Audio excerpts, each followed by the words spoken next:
Michael, do you want to do the introduction?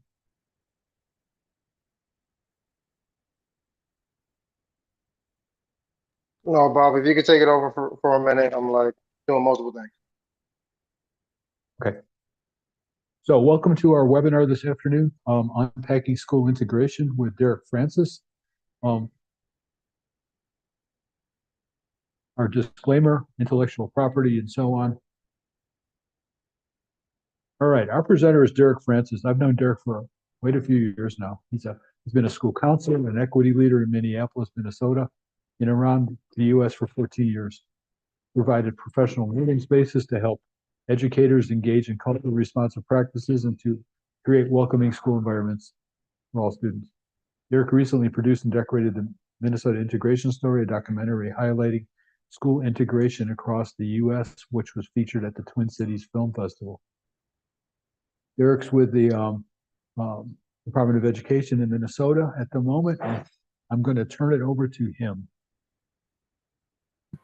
Hey, thank you so much. I appreciate it so much for you all having me. Thanks, Bob, for the introduction, and for you and Michael for the opportunity to be here. I appreciate all of you here who are spending time together to learn, to connect.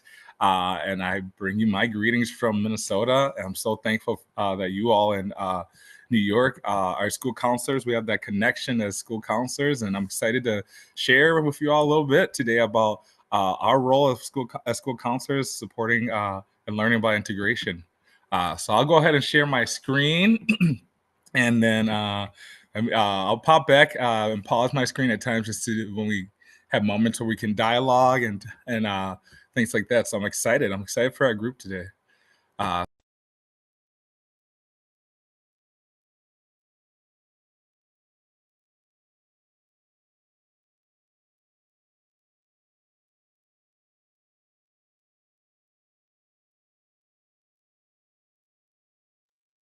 You're muted, Derek.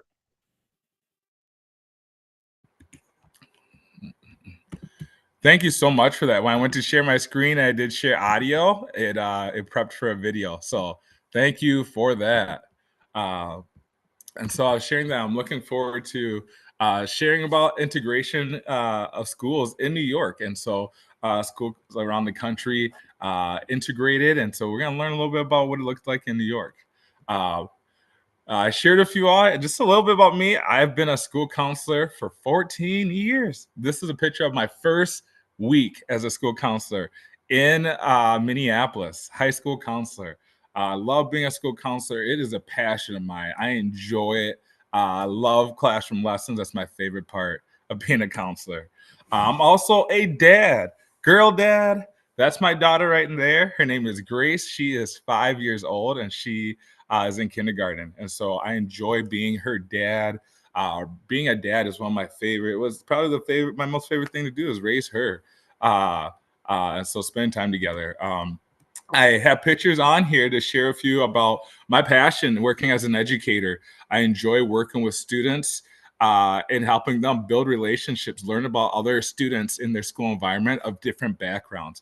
I enjoy doing that in classroom lessons is my favorite way. And I enjoy building that community with students to see someone and learn about them.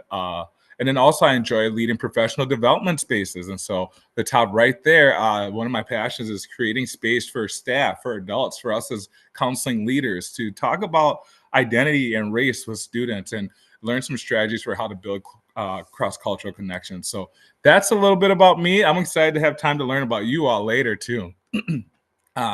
So I want to take a moment just knowing the space that we're in. I'm in Minnesota, so I want to make sure to take time to acknowledge the land I'm in. And you all are in spaces and land that you're on. And take a moment to acknowledge that there's people who took care of this land, lived on this land, ancestors have died on this land, and being mindful of the ancestral homelands of the native population where you're at. Where I'm at is in Minnesota, and homelands are Dakota and Anishinaabe people. So I want to be intentional to pay respects to the stewards here, past and present. So for our time, just to give you some idea of how our time will be. I think it's so important to know we're going to have just giving some grounding around just some norms when having conversations, especially around identity and culture and race.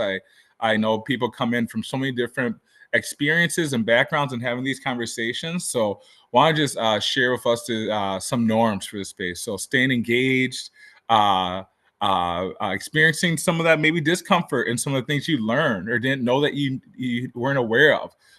We're going to have opportunities to talk in this space. So I'm glad that we have a group where we can all have opportunities to put our voice in the space. I'm looking forward to learning about you all and connecting today. And then expect and accept non-closure. This is a journey. This is another opportunity in your journey of learning. And I'm excited for us to have some time to learn and grow together today. So I hope you have questions and things you're wondering after this. There will be time where you're going to have moments to reflect. So you have time to reflect on your upbringing and your journey of integration in your own life, what it looked like in school. And then you'll have time to reflect on some learning around integration in New York. And then we'll have time to dialogue around it. So this will build our muscles with having conversations with other colleagues about race and identity, and then it'll ultimately help us be more prepared to have these dialogues with students too. So here's what we're going to cover today. Cannot wait. We're going to unpack what did school integration, some moments of school integration in New York. So there's some unique history, some things that are just special to New York that's different than anywhere else in the world when it comes to school integration. And so I'm excited for you all for us to dialogue around it. Maybe you know about it already. Maybe you don't.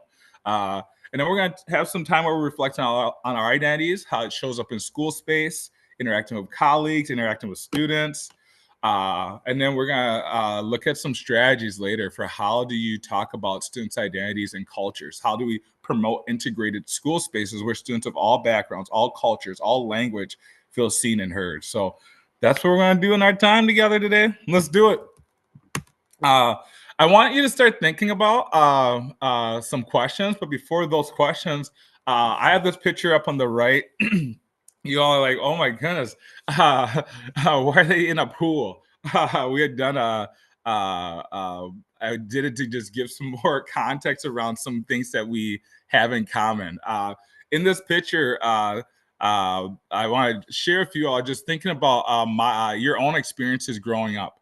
What were your experiences like with people in your neighborhood, in your community, at school, your friendship group, especially cross-culturally, cross-racially? I grew up here in Minnesota. I've been here my entire life. I've grown up in the Minneapolis area. I started my school career in Minneapolis public schools. In the neighborhood, the apartment complex I lived in, all the families were families of color. My family in second grade, we moved out of Minneapolis to a suburb called Brooklyn Park. This was a change in neighborhood. We went from predominantly people of color neighborhood to a community where we were one of the few families of color. We were the first Black family on our block. And so with that came entering second grade. I had not had any friends of a different race before. Most of my friends were Black or African because that's what was in our neighborhood. And so I remember that first, my family giving me the talk where they're like, you know what, you're going to a new school. You're going to probably be one of the only Black kids in your class. It's going to be different from your last school. And they were right. I remember going that first day, walking in, sitting in class like, I am the only Black boy in here. I remember also getting ready for lunch, excited, like, okay, where am I going to sit? I don't know anyone here. As I'm getting ready to grab a seat, I punched in my code, turning to go grab somewhere to sit. Comes Brandon. That's the guy sitting in the picture, the white guy in the picture. He walks up. He said, you know what? I know you're new here. Do you have anywhere to sit? I was like, no, I don't have anyone to sit with. He invites me over. And I remember I was like, okay, this is, even as a kid, knowing this is my first time connecting with someone white. I remember we started building a friendship. We both liked sports. We both loved hats. We would start having conversations about things we saw around race as we were growing up. Times where he saw people treat me differently because I was Black, or even conversations they were having in his home about bringing me over for a sleepover. Or could I go over there for dinner? And in my house too, I told him the conversations we had. I share this because that was my first real conversation with a connection with someone of a different race as a friendship. I also want to share a few on the picture there on the left. I grew up in Minnesota for my K through 12 experience for schools. In my experience in schools as a student, I had one Black teacher in my entire K through 12 experience. One teacher that mirrored me, my skin tone. I identify as Black. And that's him right there, Mr. Sanders. And so I share that because I know the impact that I have seen in my own self when I work with students. Many students share that you're the first Black educator I've had too. And so I wanted to share that because I've had one, and I want to take a moment to pause, and I'll stop sharing my screen and see folks in this space. I share a little bit about my background. I want to see if anyone wanted to share, unpause, share their first connection, friendship of a different race. And then how many teachers of color did you have in your K through 12 experience? So I'll pause and see if anyone wants to share and answer those questions. And if you want to also introduce yourself, where you're from when you share, or you could put it in the chat as well.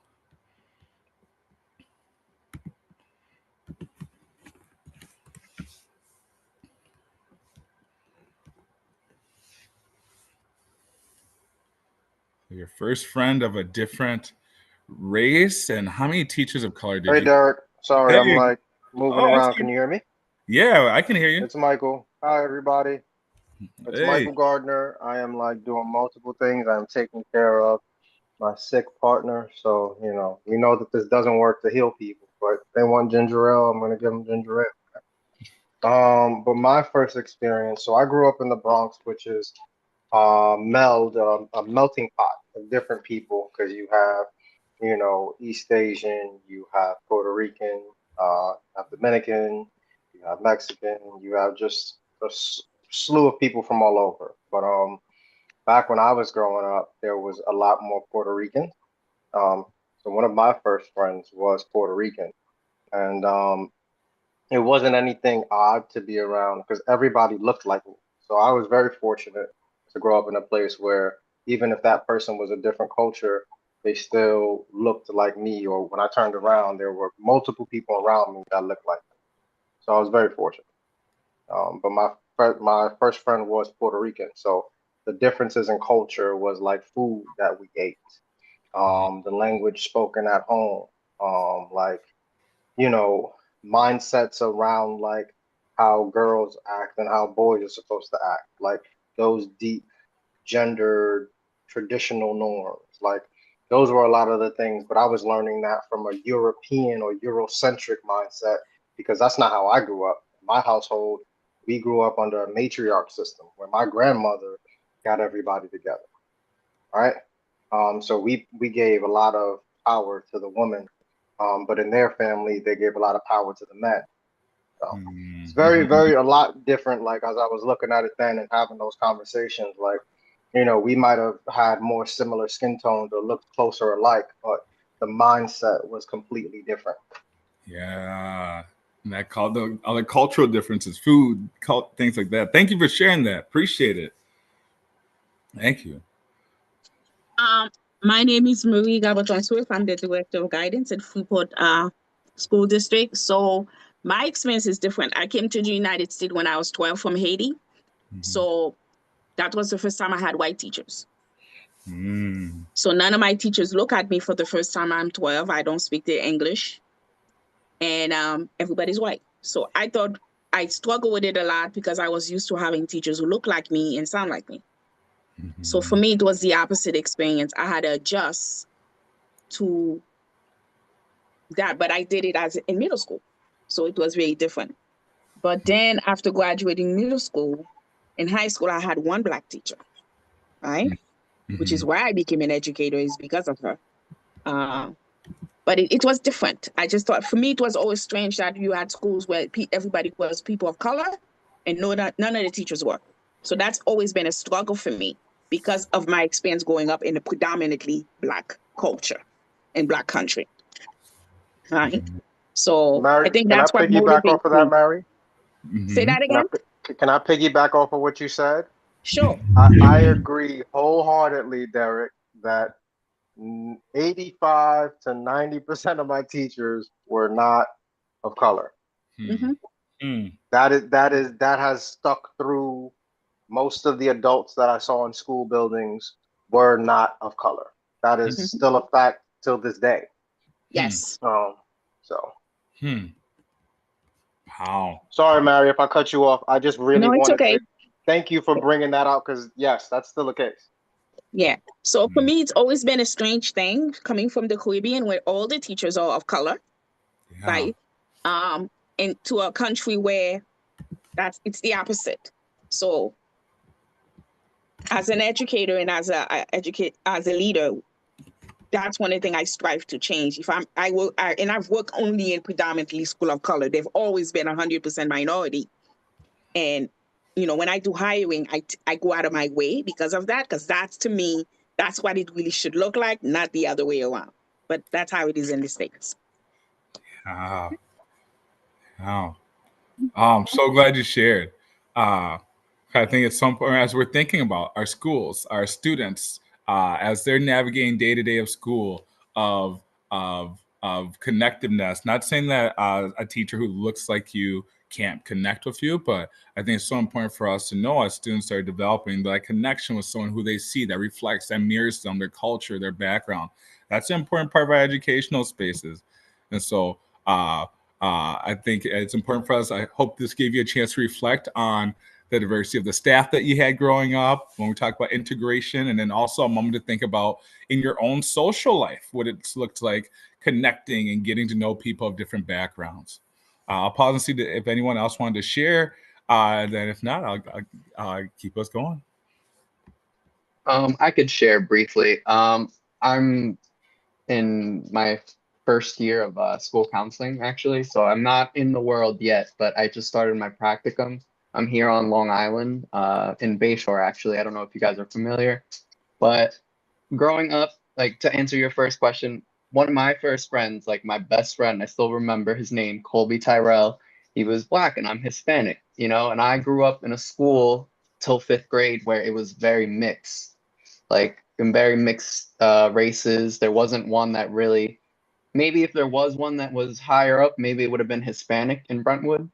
But in fifth grade, my parents moved me to West Islip, which is, if anyone knows about the island, West Islip is, if you're going into the school district, is probably 90% white, 95% white. So I grew up there. So I went from having teachers that either looked like me or were of color to having, like we said, 90% of my teachers. I don't think I've had a Hispanic teacher in my career in West Islip. I never even took Spanish classes, so I don't remember a single moment in my life where I said, "Oh, there was a Salvadorian teacher in front of me or a Central American teacher in front of me." So as I'm hearing this, this is like something I grew up with the opposite, like we're saying. I grew up more knowing the white culture, learning more of that, because I come from my Hispanic culture.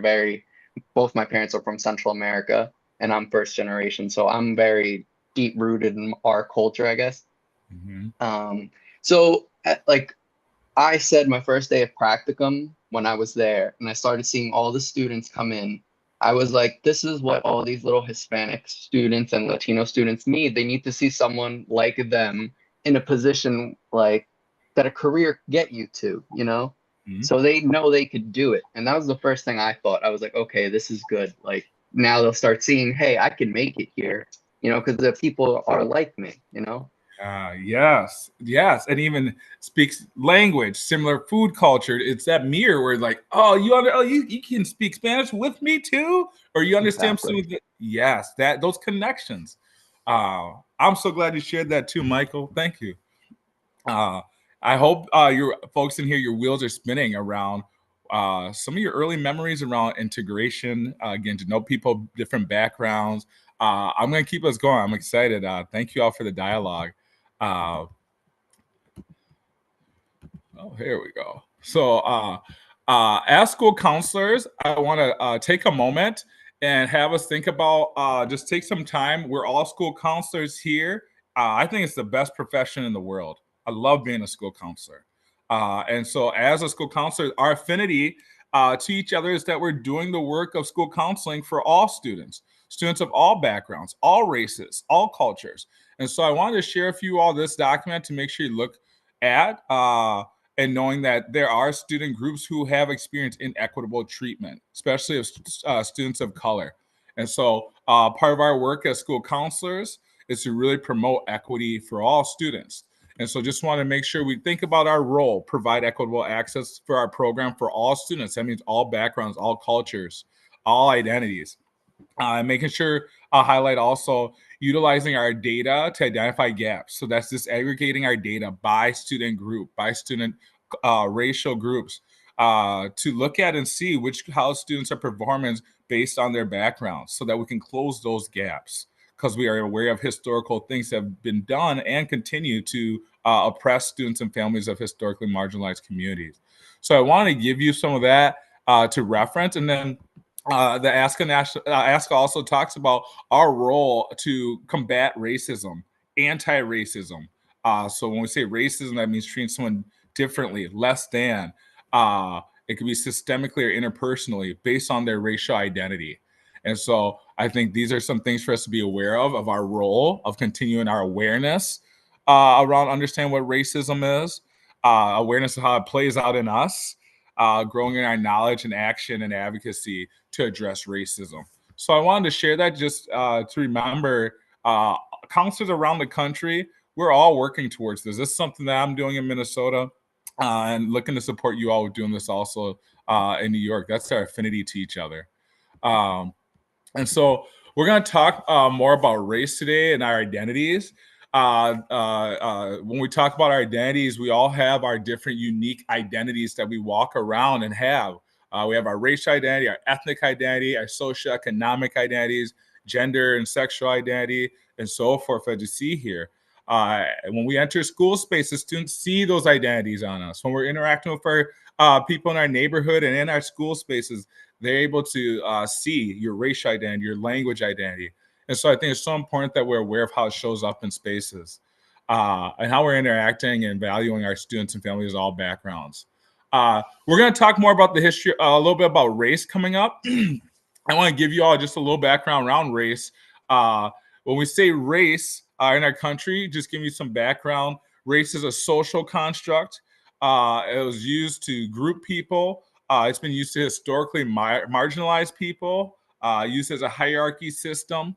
People in our country have been enslaved based on their racial identity, not able to get a job based on their racial identity or live in a certain part of their community. Race in our country today, the most recent survey census that was done offers these categories in our country when you choose your racial identity. Race is a physical feature to also be aware of. It's physical, your skin tone, the way your skin looks, your hair texture, your eye features. Those are all components those physical components of someone's race. So now when someone asks you, what's your race? These are the options you choose from: white, black, Hispanic or Latino, American Indian, Asian, Native American, or two or more race. So when I select, I choose Black, African American. That's my racial identity. I think be mindful. What do you select? Who told you were that race? What was the messaging you got around that racial identity? And then also, I want us to, as we're talking about school spaces, we work in school spaces where schools are integrated in our country right now. And in our country, it was not always the case where places were integrated. School integration in our country has been a process. There's a time in our country where people from different races and cultures did not do school together. Separate facilities, spaces in our country was the norm for many years, beginning in 1896, where separate but not equal became the law of the land. That meant separate facilities, restrooms, trains could be utilized in public spaces, and it could designate that this area was for white people, whites for this part of the restaurant, and black people and people of color and other places of spaces. That meant even sports. We're talking so many areas of our country were segregated. And that also means schools. In our country, you hear about Martin Luther King and his marches for the civil rights. You hear about Rosa Parks. She was instrumental in transportation and desegregating busing. Schools were also segregated in our country. 1954, the landmark Brown versus Board of Education really impacted our country, and that stated that schools could no longer be segregated based on race. That means schools across our country began to integrate. That means bringing students of different races together to do school. That was a long process. I've had some time to do some research around Brown versus Board of Education, just to give you some more background. It was in 1954. It was a unanimous decision. And Thurgood Marshall fought for integration. He fought with a team of leaders around the country, various cases that came together from around the country, where families were fighting to go to schools that had equal resources and were within their neighborhood. And so once Brown versus Board of Education happened in 1954, each state began its progress towards integration.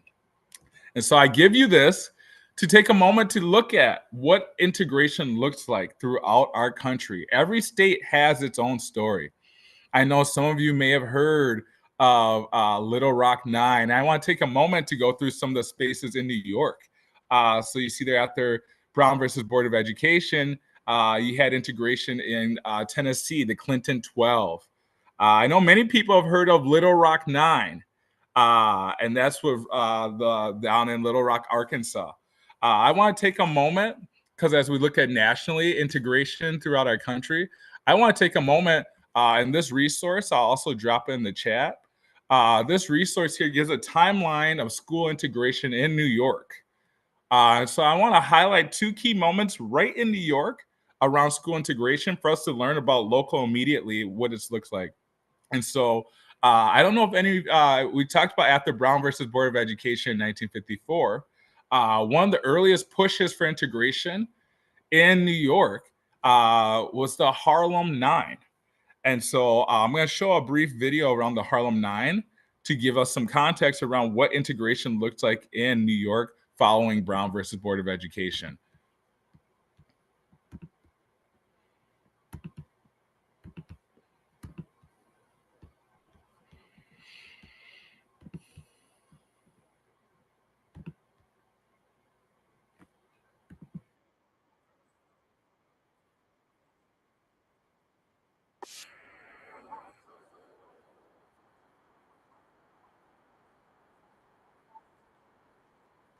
Derek, it's not sharing the audio.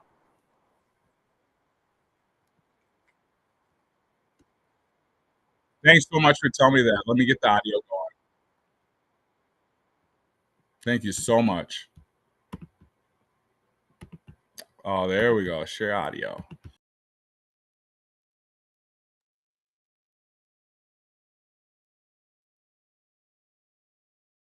We're all familiar with the historic Brown versus the Board of Education case of 1954 that was the catalyst to end school segregation. But it took the work of May Mallory and the Harlem 9 to make sure this dream was a reality in New York public schools. May Mallory was born in 1927 in Macon, Georgia, but moved to Harlem, New York with her mother in the late 1930s during the Great Migration, when many blacks migrated from the South to the North for better opportunities. Like many black women during this time, Mallory worked in factories and later became a domestic worker for white families in the city, working for minimum wage to raise her family. In 1957, 3 years after the U.S. Supreme Court ruled that separate but equal was unconstitutional in the school system, Mallory saw that her two black children were still receiving an inadequate and poor education in the New York public school system. Mallory stood up to the New York Board of Education and declared that Harlem's black and brown school systems were inferior to the white schools and no different than the Jim Crow education that she received in the South. She, along with 8 other mothers, unsuccessfully tried to enroll their children into schools on the Upper East Side of New York, pushing their case into the public eye. They became known as the Harlem 9. The Harlem Nine filed lawsuits against the city and state citing inexperienced teachers, overcrowded classrooms, and dilapidated conditions of black and brown public schools. By 1958, it escalated to a public protest and a 162-day boycott involving 10,000 parents. Many parents refused to send their children to school and looked for other ways for their children to receive an adequate education. Largely run out of churches, freedom schools were places where black communities would send their children instead of the public schools to get an education. The boycott campaign was assisted by leaders like civil rights activist Ella Baker and Baptist pastor and New York Representative Adam Clayton Powell Jr., and endorsed by African American newspapers such as the New York Amsterdam News. Mallory and the Harlem Nine received threats and retaliation for their protests, but in 1960, they won their lawsuit, and the Board of Education allowed them to enroll their children into integrated schools. That year, the Board of Education announced a general policy of open enrollment, allowing all black children to be transferred to integrated schools over the next 5 years. After this victory, Mae Mallory continued her work in social activism with organizations like the National Association for the Advancement of Colored People and the Student Nonviolent Coordinating Committee, as she sought to achieve true freedom for black people. So today, we honor Miss Mae Mallory, a pioneer of racial integration and equality in our country and a phenomenal woman of black history.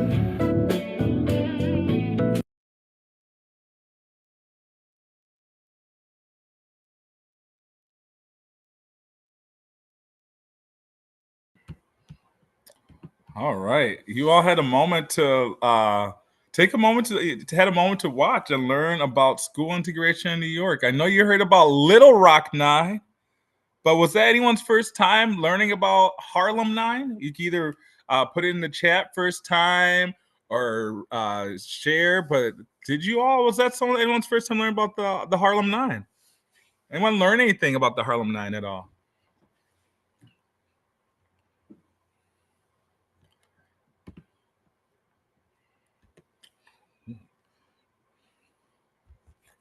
I heard about each of them collectively, and there were a few that were missing, but collectively you hear about, Adam Clayton Powell Jr.'s like influence and all the things that he did.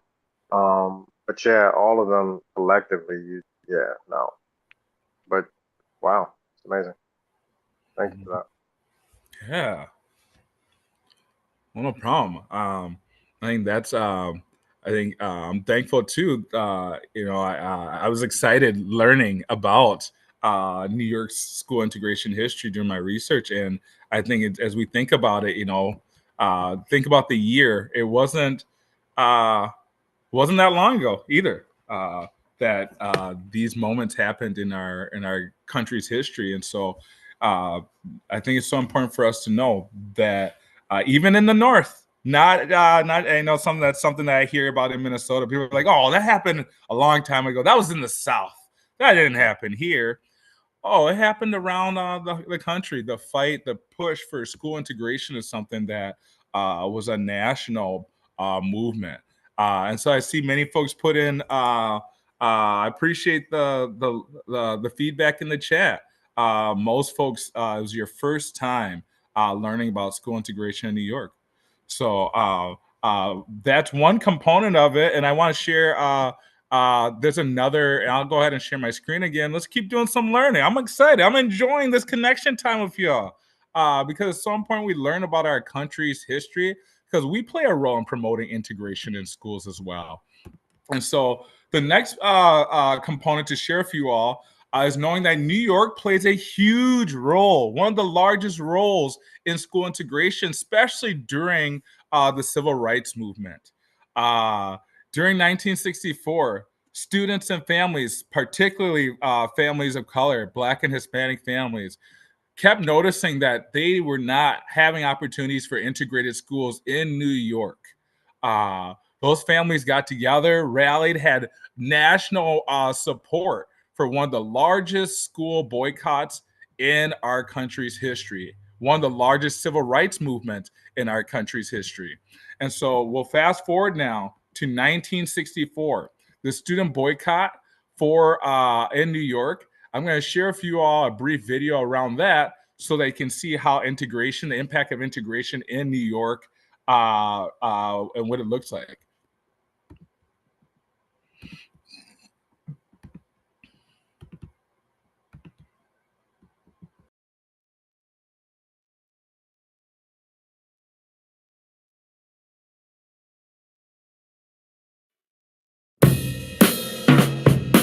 school, we're taught that the civil rights movement was all about segregation in the South. But the biggest protest of that era was actually a boycott of New York City's segregated school system. On February 3rd, 1964, nearly 500,000 students didn't show up to class, and similar boycotts continued for months after. It was a massive movement, even bigger than the turnout for the March on Washington in 1963. When it came time to take things to the next level, I knew that I had to make a website, and Wix. This is John Dover and James Muhammad, formerly James Hudson. They appeared in this picture in the black newspaper The Amsterdam News as students taking part in the boycott nearly 60 years ago. We were pretty involved young people, and I don't know whether we were selected or what. I know that picture was staged, though. I know they told us a whole of paper. I could tell just by looking at that, you know. But I'm glad we were there, though. Yeah. Education was the key for our success. Our parents tried very hard to give us the best that they could at the time. We joined the boycott because we recognized that there are always obstacles towards advancement for us as Black people. So why don't more people know about this history? That's a great question. I mean, how can you have 460,000 people stay out of school and then hardly anyone sort of talks about it in textbooks afterwards? I think part of the explanation is that the mainstream or white media at the time didn't treat it with the same sense of urgency that they treated civil rights in the South. I think it kind of fell out of the story. The story, as most people learn it, starts with Brown versus the Board of Education. 1954, the Supreme Court makes a unanimous and important decision that segregation in education is unconstitutional. And really, a lot of what we learn ends there. Students are left with thinking that once the court rules, desegregation in schools actually occurs. And the reality is far from that. So it would be another 10 years, a full decade, before we see any meaningful school desegregation in the states of the South. But we don't see anything happening whatsoever in the North because Brown versus the Board of Education did not apply to schools that did not segregate explicitly by law. The greatest worry of the Negroes of Harlem is not color discrimination, but the squalid conditions in which they have to live. School segregation in northern cities like New York worked hand in glove with practice called mortgage redlining, where the federal government gave banks the discretion to determine which neighborhoods were good and bad investments. They considered all white neighborhoods to be good investments, and so they would funnel mortgage funds there. They considered all Black neighborhoods or racially mixed neighborhoods to be bad investments, and so banks would deny mortgage funding there. So while the North may have prided itself on not formally instituting segregation, economic realities contributed to real divisions in many places, including New York City, which is home to the nation's largest public school system. It had been segregated in 1954 when the Supreme Court rules, and it remained segregated 10 years later in 1964 during the height of the civil rights struggle. 10 years after Brown versus Board of Education, Black and brown students in New York City were more often learning in dilapidated buildings, in more crowded classrooms, and with far fewer resources than their white peers. And so understanding this in 1964, parents and students of these African-American youngsters and Puerto Rican youngsters, they actually organized a citywide boycott of the public schools to protest the disproportionate allocation of resources. All we want is equal education. That's all, equal education.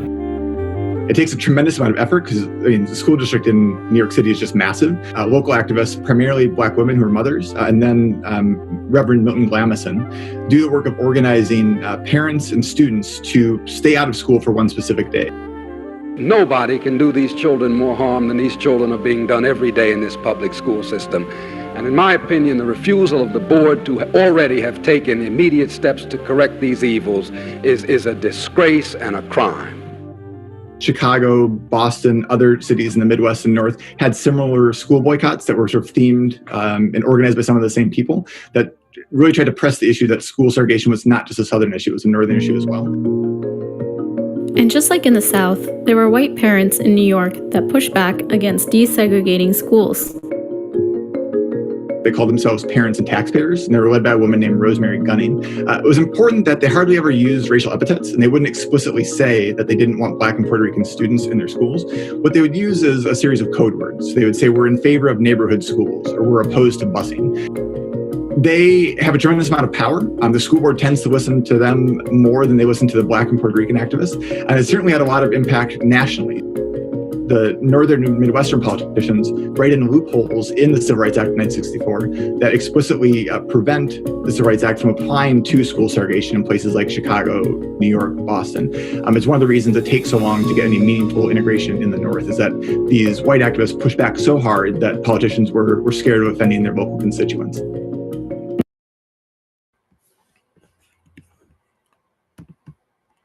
Okay. I'll bring us back in. You had another moment to learn about the 1964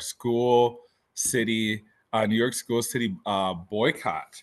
I want to take another moment again to see any thoughts, anything land on anyone. Was that new learning for anyone, or had anyone learned some of that prior? Wanted to see if anyone had any thoughts, reflections around another moment of historic moment of school integration right in New York.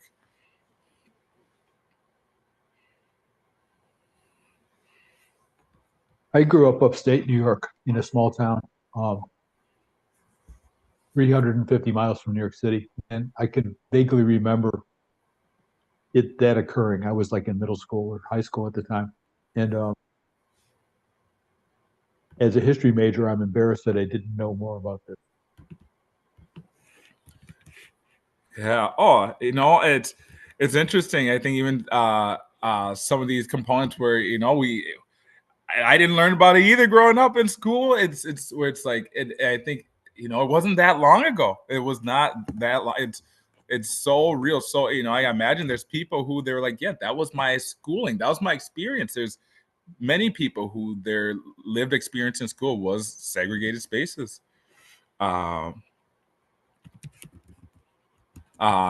Anyone else want to see if anyone else wants to share any reaction, anything they learn? Go ahead and share.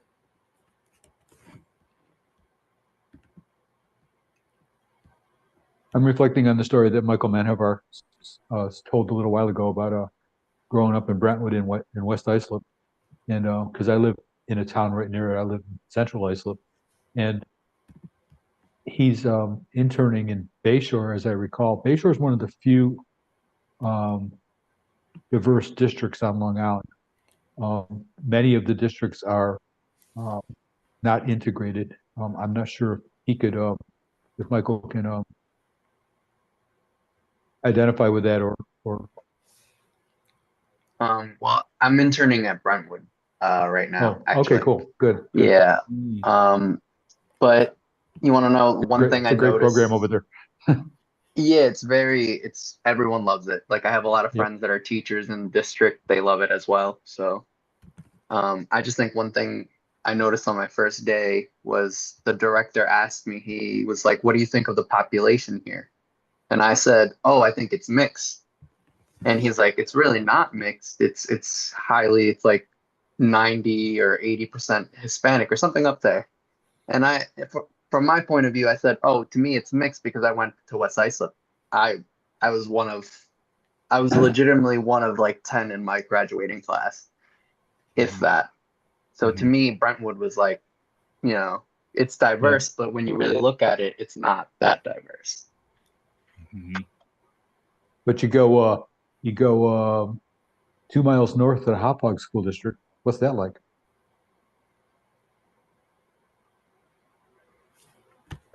That's all. I would say it's mostly Hispanic, but I could be wrong. Hauppauge mostly not. Haupauge's a pretty white district, yeah. Oh yeah. Pretty like West Islip too. Sorry. Yeah, I think that just speaking to the location where neighborhoods really impact the demographics of schools. And so I think that's important for us to know. The schools that we're working in, the students that we serve, that their communities, their community spaces, what does it look like as we're in those spaces, building those relationships across race? So I'll share my screen because I'd like to share with you all, because I think that's the beauty of being school counselors. I want to give us some charge, something to walk away with, where if you're thinking like, you know what, I did not know some of these things. This is new for me. And if you're looking for strategies for how to create space to talk about race and identity with students and uplift our diverse students' identities, I'll pull up my screen and give you some strategies for how to do that. Before I do that, I want to just, I think it's so important to look at racial demographics and knowing who you serve, the students you are serving in your state of New York. This data is from New York State Education Department. And so it gives you your student demographics for the state of New York. And so taking a look here of just knowing what does the population in your state look like of the students that are in your state that you're serving, knowing your own identity, and knowing that's the beauty of the work of a school counselor, whatever building you're in, you get an opportunity to do cross racial connections with students every single day. That wasn't always the case in our country. I don't know if I can only imagine what it'd be like if I worked in a school and I didn't have students of different backgrounds. That's the beauty of being a counselor now. I love that for many of my students, I'm the first Black counselor they've had. I'm usually the first Black staff they've had in front of them. And so I share that because knowing your student demographics and how diverse it is and the gift we get right now to work with students of different backgrounds, we should cherish it. And so I want to give you some strategies to really lean into that. I'm going to share with you just some things that I've helped lead in spaces that I've been at, and I'll show you some things that counseling departments have supported, some of the things they've done to really support validating students' identities and supporting spaces where students are responded to in a culturally responsive way. And so some key things that I share when I show you the picture there, I told you I love classroom lessons. That's an assembly I did with students. There's about 400 students in there, and we talked about identity as a whole group. What's your racial identity, your language identity, your gender identity? We gave students space to talk about their identities they're excited about and proud of, and they want people to know more about. We help students see similarities they had with other students' identities, and they notice that they have students that they have different identities from. And so I think it's so important in our lessons when we're working with students as counselors to be intentional around that. I also things that I've seen successful in doing that work has really been utilizing the ASCA standards. So knowing the ASCA mindsets and behaviors, looking at those. ASCA has in their mindsets and behaviors around how students are to connect and engage.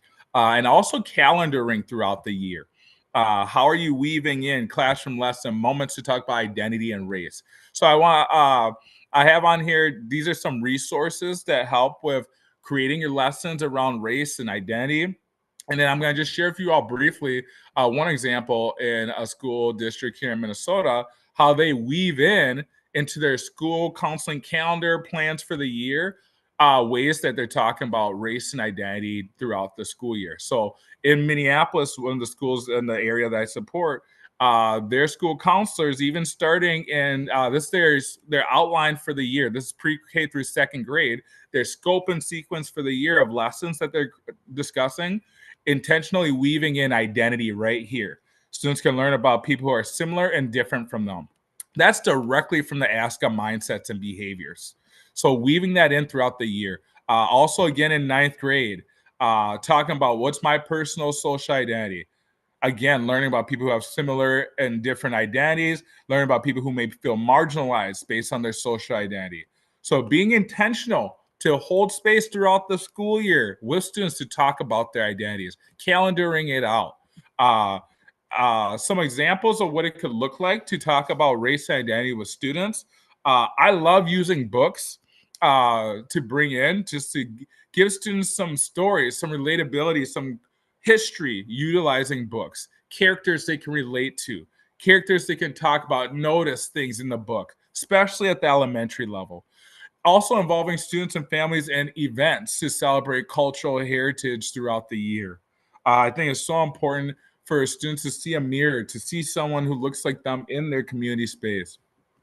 Here's some strategies for working with older grade students, the middle and high school age students. finding ways to create spaces when students, especially older students, I've realized they want to have these conversations, especially when current issues come up, current events come up around race and identity. Students are talking about it. They're on their phone devices. They're seeing things on their news feed around it. It's so important for us as educators to create space for students to talk about race and identity. In Minnesota, or around the country, actually, Juneteenth became a new national holiday. There's so many students and staff who were like, we have no clue what Juneteenth is. We also had some students of color that were like, I've been going to Juneteenth since I was a kid. Let's talk about it in school. Let me let people know what Juneteenth is. So the picture here is an opportunity that I got to lead with students to talk about what is Juneteenth. Those are organic, authentic ways to talk about identity and race in schools, are those cultural moments, those cultural events. Also having student groups. This is a picture of a student group that I've worked with, and also this one up here, student groups. So creating spaces where students can have affinity space, where they're in space with students who have similar identities, whether it's racial, ethnic, language, gender and sexual identity. That's all part of our work of integrating school spaces, making sure students of all identities are feeling welcome. And so those affinity group spaces are another key way to build connections for students. Want to pause too and see if if anyone here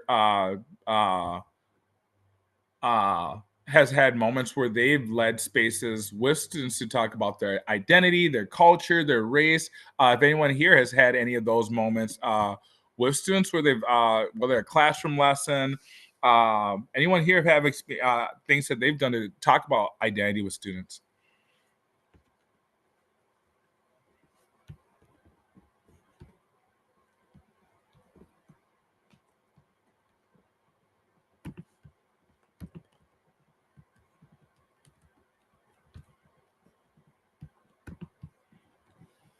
Okay.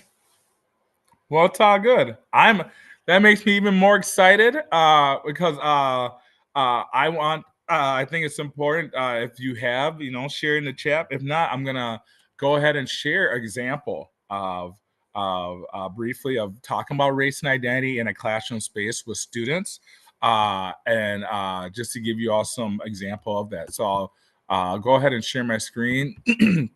I got a couple of things I'll share with you all, and then I'll get. So another opportunity or way to share about students' identities and cultures is being intentional throughout the school year. I shared about calendaring. It's so important. One thing I've noticed is also having moments throughout the year for students to learn about other students' identities, other students' cultures. So it's important finding ways to celebrate the heritage months. I know right now we're in February. This is one of the heritage months that's most celebrated as Black History Month. I'm actually going to a Black History Month event in an hour or so for my daughter at her school. Those are ways to create space in schools for families of all backgrounds to come and learn about the rich cultural backgrounds of all students in your school community. So I think it's so important to know your background of students and think about ways to work with families to elevate their identities and cultures. Next month coming up is Ramadan. So if you have Muslim students and families, being aware of their time in the year of prayer and fasting and celebrating Ramadan. I'm a Christian. I identify as a believer in Jesus Christ. And I share that because having the learning experience and humility to learn about my brothers and sisters, my coworkers, my friends in community space who are Muslim, how can I make sure they feel seen and heard and validated in school spaces across faith identities? Also here, I'll make sure to make you all get resources around this. It gives an example of one school district of how they outlined their celebrations of different cultures throughout the year. So this is something that I've done in school spaces as a school counseling lead. And we created lessons and content so that so that school counselors have something to discuss or talk about and to unpack different cultural identities. So I want to give you all that as a resource. I do have one other resource that I'm really excited to share with you all that is just for you. I had you all in mind. I shared with you all that I enjoy. I've been, I enjoy talking about and doing research around school integration. I'll share with you all here.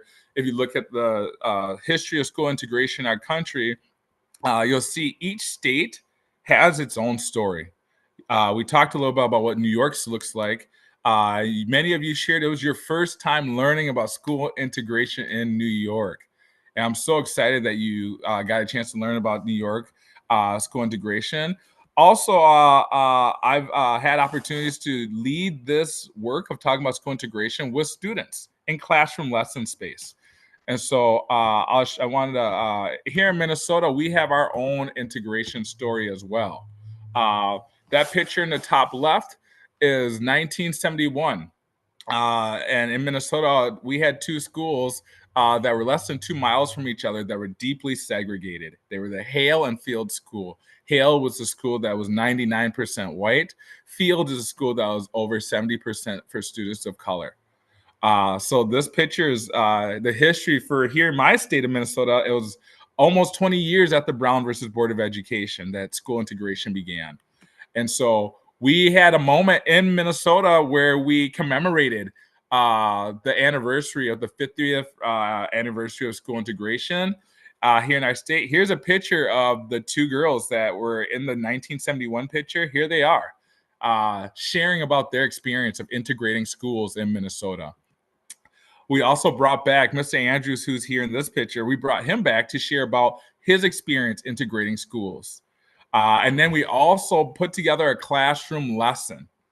And in that lesson, we talked with students. We gave them opportunities to talk about their identities. But then we also took time for students to learn about the history of school integration in Minnesota, in their actual community. And then we gave students time to talk and ask questions. So I wanted to share with you all, if it's okay, a brief clip from the film that we put together. And then I also put together a lesson plan for you all with the videos we saw today if you wanted to talk about integration with students. So I'll share with you briefly the video, and then we'll go into, I'm thankful I've had a chance to help support this film clip I'm going to show you.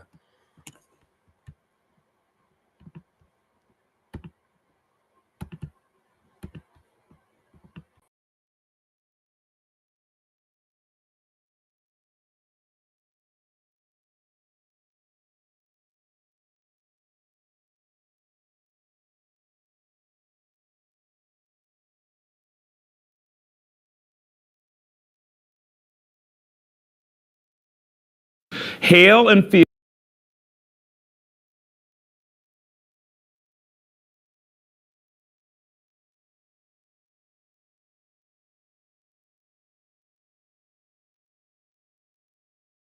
Just said I was black.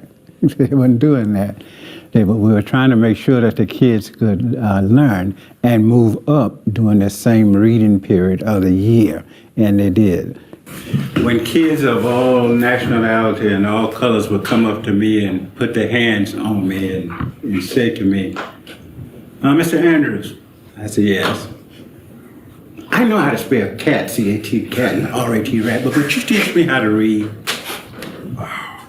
That hit my heart.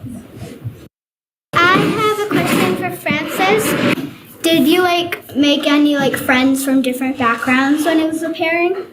At first I was more scared or, just the not knowing, Hale kind of stayed to their side. But as time went on though, we got together and we found out that, hey, it don't matter where you're from, But I tell you, in time, it got real good, and it didn't matter, with this white black thing in that neighborhood and this neighborhood thing. It was really good, and I just say that because, the more you keep an open mind and stuff, the more you just learn, and that can come from anybody at any color or whatever, What's one thing you learned?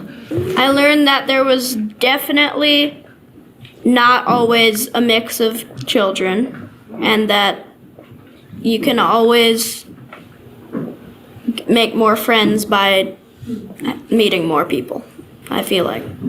I learned so much about like how we've evolved from like when we started pairing. Like just how the school's evolved. Yeah. Thank you for sharing that.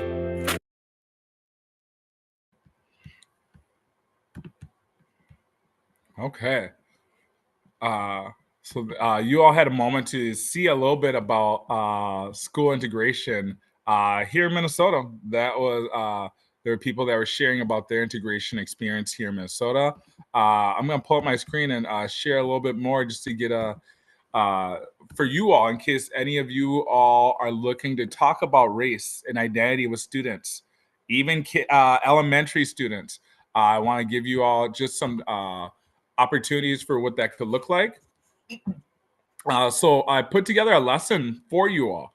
If you're like, hey, I want to lead a lesson about school integration, I went ahead and put the lesson in here, and it has the video with Harlem 9, and that link also gives you the video for the 1964 student New York City boycott.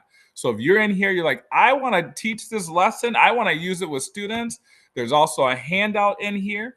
So then that way you can go ahead and go through the same questions we did. So maybe you're like, oh, I want to do this with some of our staff. Here are the questions that we did around learning about school integration in New York. And then you also have access to the 2 videos. I want to encourage you, go ahead and talk about it. If this was your first time learning, I guarantee you your students don't know. I bet you the teammates you have may not even know. But now you have access to be proactive. I see this as a gift. I love doing classroom lessons with students. So if you didn't do something for Black History Month and you're like, hey, I want to give the students a little nugget of wisdom, you can even just say, y'all heard about Little Rock 9? Do you know about Harlem 9? So I hope you all can see this as a gift that you can go ahead and lead spaces with your students to talk about integration. And so I appreciate you all's time to be able to share today. We had some time to unpack the history of the rich history of school integration in New York. I hope you learned something new. You learned about the Harlem 9, not Little Rock 9, the Harlem 9. Imagine that with a lesson with students, asking them, how many of you know about the Little Rock 9? And then be like, how many of you know about the Harlem 9? And then sharing the video and seeing how it lands on them. Thank you for your time today talking about your identities, talking about your identity as an educator, how it shows up in schools, your experience with educators of different backgrounds in your school space. And I hope one of the activities that the things that we talked about for strategies, and even the lesson that that I'll be sharing with you, I hope that you see that as a resource that you can use to promote this work of integrating school spaces. It's beautiful that we get to work with students of all different backgrounds. So I hope that you're able to find ways to talk and build cross-cultural connections with them, utilizing the resources from today. I appreciate you all. Here's a way if you want to stay connected. Those are my social media handles. That's my email. And so if you're like, hey, I would be interested in seeing this session or support leading it somewhere or want to do this with students, or Derek, you come in and help lead this, let me know. This is how you can get a hold of me. I appreciate this time. I am so glad that I got to come and share about school integration in New York with you all today. So I'll pause and see if there's any questions and just hang out.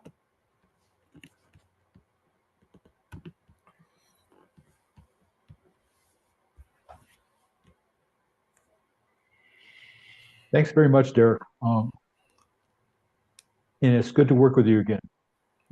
Haven't seen you in a couple of years. And on behalf of Professional Development Committee and NYSSCA, we thank you for your time.